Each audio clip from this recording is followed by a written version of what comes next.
तर स्वागत आहे मित्रांनो आमच्या चॅनलमध्ये। आज मी थोडक्यात तुम्हाला एक सत्य आधारित एक छोटीशी कथा सांगते। ती नक्कीच मी तुम्हाला एक प्रेरणादायी खरीखुरी स्त्रीची कथा मराठीत देणार आहे, जी मानवी भावना आणि संघर्ष दाखवणार आहे।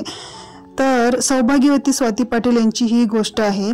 कोल्हापूर जवळच्या एका छोट्याशा खेड्यात स्वाती पाटील राहायच्या। शिक्षण फक्त 10वीत झालं होतं, लग्न लहान वयातच झालं होतं। संसार सांभाळताना नवऱ्याची शेती आणि 2 लहान मुलं हेच तिचं सर्व आयुष्य होतं। पण नशिबाने बघा की कठीण वळणच घेतलं।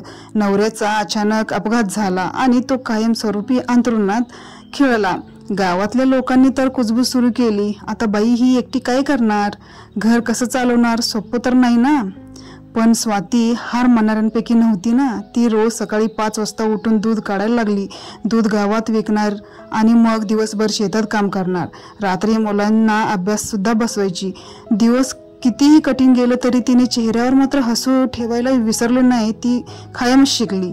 थोड्याच वर्षाने तिने दुधाचं डेअरी युनिट सुरू केलं। आज तिच्या गावात 30 पेक्षा जास्त महिला तिच्या सोबत काम करत आहेत। मुलं मोठी होऊन इंजिनियर झाली आहेत आणि नवरा अजूनही घरात आहे, पण आता हताश नाही। गावकरी जेव्हा तिला विचारतात, हे सगळं कसं शक्य करतेस तू, आणि ती स्वाती म्हणते, स्वाती हसूनच फक्त एवढंच म्हणते की अडचण आली की ना तुम्ही रडू नका, ती तुमची ताकद वाढवायला आलेली असते। स्त्रीचं सामर्थ्य कुणीही कमी लेखू नका।